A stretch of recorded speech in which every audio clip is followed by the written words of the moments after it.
மத்தேயு 6ஆம் அதிகாரம். மனுஷர் காண வேண்டும் என்று அவர்களுக்கு முன்பாக உங்கள் தர்மத்தை செய்யாதபடிக்கு எச்சரிக்கையாயிருங்கள். செய்தால் பரலோகத்தில் இருக்கிற உங்கள் பிதாவினிடத்தில் உங்களுக்கு பலன் இல்லை. ஆகையால் நீ தர்மம் செய்யும் போது மனுஷரால் புகழப்படுவதற்கு மாயக்காரர் ஆலயங்களிலும் வீதிகளிலும் செய்வது போல உனக்கு முன்பாக தாரை ஊதுவியாதே. அவர்கள் தங்கள் பலனை அடைந்து தீர்ந்ததென்று மெய்யாகவே உங்களுக்கு சொல்லுகிறேன். நீயோ தர்மம் செய்யும் போது உன் தர்மம் அந்தரங்கமாயிருப்பதற்கு உன் வலது கை செய்கிறதை உன் இடது கை அறியாதிருக்க கடவது. அப்பொழுது அந்தரங்கத்தில் பார்க்கிற உன் பிதா தாமே உனக்கு வெளியரங்கமாய் பலனளிப்பார். அன்றியும் நீ ஜெபம் பண்ணும் போது மாயக்காரரை போலிருக்க வேண்டாம். மனுஷர் காணும்படியாக அவர்கள் ஜெப ஆலயங்களிலும் வீதிகளின் சந்திகளிலும் நின்று ஜெபம் பண்ண விரும்புகிறார்கள். அவர்கள் தங்கள் பலனை அடைந்து தீர்ந்ததென்று மெய்யாகவே உங்களுக்கு சொல்லுகிறேன்.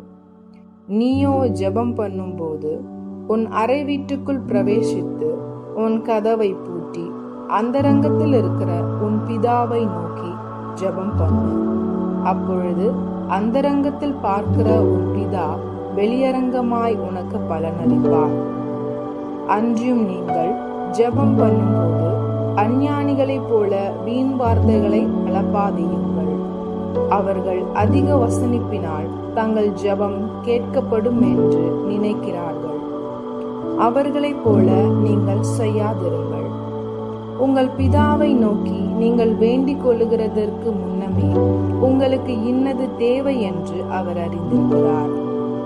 நீங்கள் ஜெபம் பண்ண வேண்டிய விதமாவது: பரமண்டலங்களில் இருக்கிற எங்கள் பிதாவே, உம்முடைய நாமம் பரிசுத்தப்படுவதாக.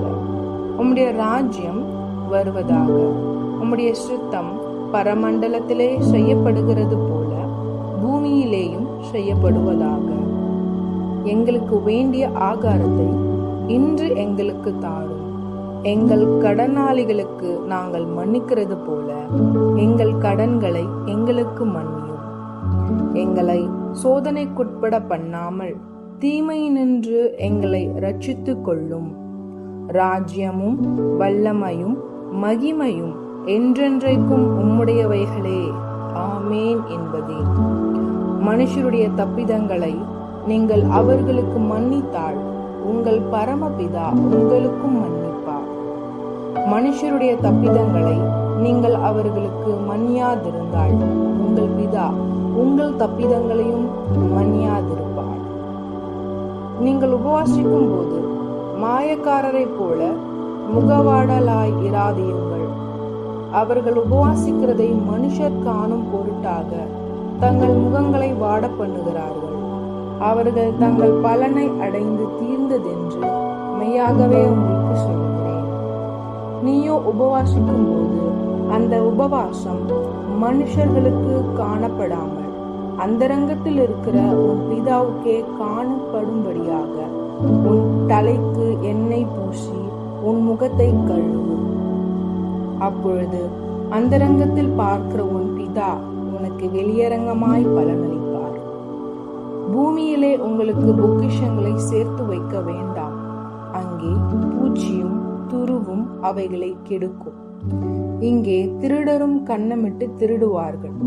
பரலோகத்திலே உங்களுக்கு பொக்கிஷங்களை சேர்த்து வையுங்கள். அங்கே பூச்சியாவது துருவாவது கெடுக்கிறதும் இல்லை. அங்கே திருடர் கன்னமிட்டு திருடுகிறதும் இல்லை. உங்கள் பொக்கிஷம் எங்கே இருக்கிறதோ அங்கே உங்கள் இருதயமும் இருக்கும். கண்ணானது சரீரத்தின் விளக்காயிருக்கிறது. உன் கண் தெளிவாயிருந்தால் உன் சரீரம் முழுவதும் வெளிச்சமாயிருக்கும். உன் கண் கெட்டதாயிருந்தால் உன் சரீரம் முழுவதும் இருளாயிருக்கும். இப்படி உன்னிலுள்ள வெளிச்சம் இருளாயிருந்தால் அவ்விருள் எவ்வளவு அதிகமாயிருக்கும். 2 எஜமான்களுக்கு ஊழியம் செய்ய ஒருவனாலும் கூடாது. ஒருவனை பகைத்து மற்றவனை சிநேகிப்பான், அல்லது ஒருவனை பற்றி கொண்டு மற்றவனை அசட்டை பண்ணுவான். தேவனுக்கும் உலக பொருளுக்கும் ஊழியம் ஒன்றும் செய்ய உங்களால் கூடாது. ஆகையால் எண்ணத்தை உண்போம், எண்ணத்தை குடிப்போம் என்று உங்கள் ஜீவனுக்காக, எண்ணத்தை உடுப்போம் என்று உங்கள் சரீரத்துக்காகவும் கவலைப்படாதீர்கள் என்று உங்களுக்கு சொல்லுகிறேன். ஆகாரத்தை பார்க்கிலும் ஜீவனும், உடையை பார்க்கிலும் சரீரமும் விசேஷித்தவைகள் அல்லவா? ஆகாயத்து பட்சிகளை கவனித்து பாருங்கள்.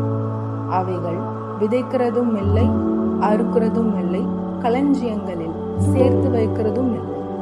அவைகளை உங்கள் பரமபிதா பிழைப்பூட்டுகிறார். அவைகளை பார்க்கிலும் நீங்கள் விசேஷித்தவர்கள் அல்லவா? கவலைப்படுகிறதுனாலே உங்களில் எவன் தன் சரீர அளவோடு ஒரு முழத்தை கூட்டுவான்? உடைக்காகவும் நீங்கள் கவலைப்படுகிறது என்ன? காட்டு புஷ்பங்கள் எப்படி வளருகிறது என்று கவனித்து பாருங்கள். அவைகள் உழைக்கிறதும் இல்லை, நூற்கிறதும் இல்லை.